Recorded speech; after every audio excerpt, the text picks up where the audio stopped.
Assalomu alaykum qarindoshlar. Pythondan asos yurish darsimizning 35-qismiga xush kelibsiz. Biz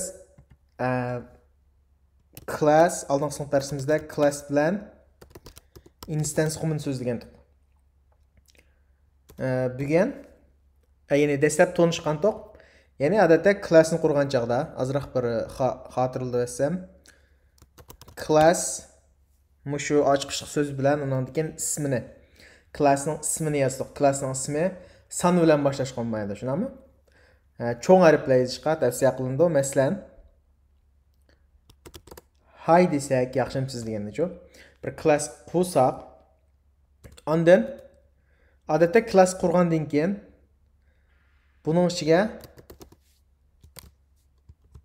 masalan buni salom desam, buni print qilsak, endi besib chiqarsak qanda salom deb chiqadi, shunaqmi?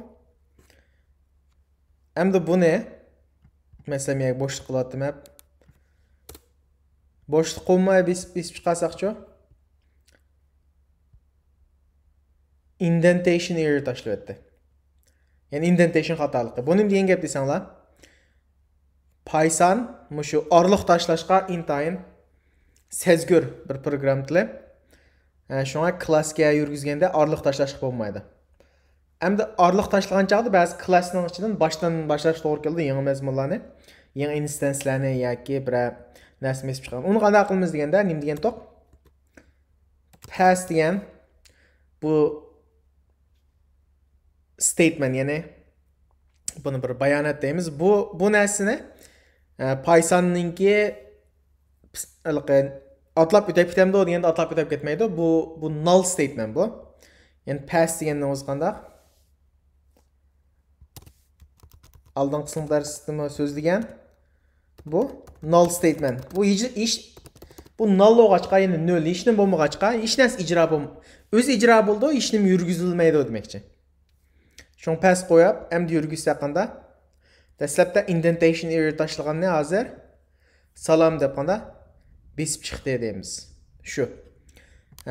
Instance qanday bo'ldi deganda, masalan, hi constructor bir methodni, ya'ni classning anada ekan, buning qimmat bersak, masalan, Uyg'urcha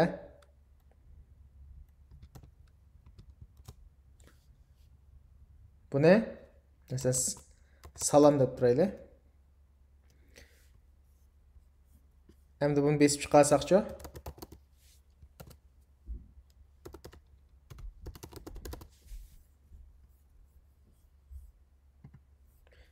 yoki mana Uyg'ur salom dey. Ana Uyg'ur salomni besib chiqadi. Endi bu yerda nima deganda, men aytdik hi instance shu. Ma hi cho, buni ham constructor deymiz. Endi bu constructor C yoki Java program tili o'rganganda buni constructor deydi. Constructor. Endi Python cho desanglar, bu mamlakatda constructor, ya'ni Java yoki C da object qurdi deymiz. Pythonda cho instance qurdi deymiz. Ya'ni shu instance'ni qanday constructor. Endi bu constructor, ya'ni qurg'uchi sukut altida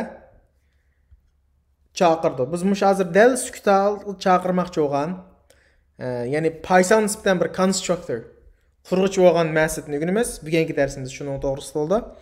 U nima desanglar? U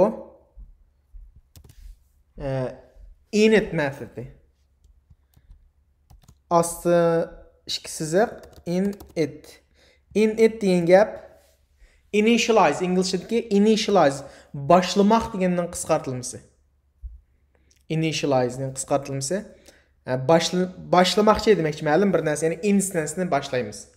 Bu qanday foydalanamiz desak, men buningga bir passning o'rniga endi men bir method, ya'ni init metodni quramiz. Endi bu init metodni ya'ni nima deydi desanglar, dunder method mi deydi? Dunder. Bu dunder degan gap desanglar, double under demakchi. Double under. Double under degan İngilizce'deki double under. Mada under'dan yan mana ast sızıqda ikkisi var demekçi. Şuna 1 2 init 1 2. Muşunda methodlarning hammasini dunder method deydi. Ya Python'da dunder method. Bu double under'ning qisqartılması.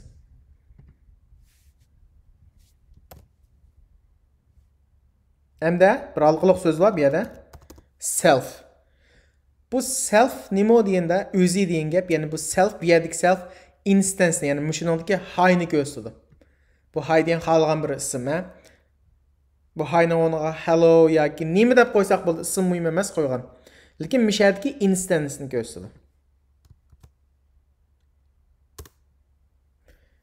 Biz hozir ma'noda instance qurgan chaqda, masalan, init methoddan foydalanmay yoki sukutga oltidan qo'ygan.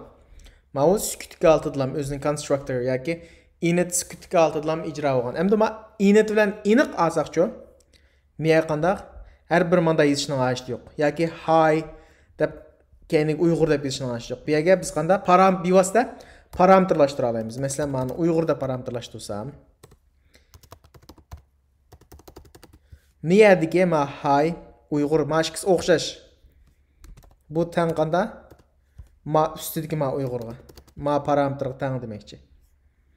Ya'ni miyada davatgan hi, masalan, mani cho'qim hi deyishning hojati yo'q-ku.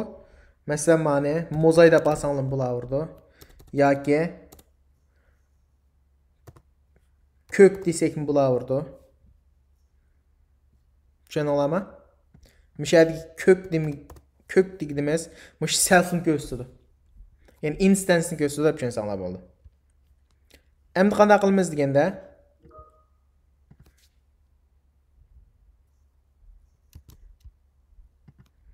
mani commentlasam,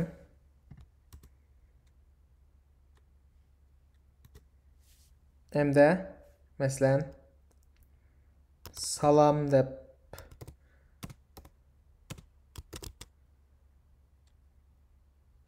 hay shunaqa salomni nima deymiz? Yani ismi demek, xalqan bir ism Uyg'urcha bo'lish uchun.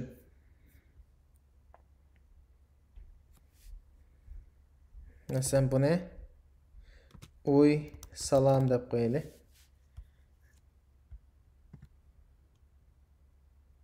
Uy salom. Buni besib chiqarsak bu yerga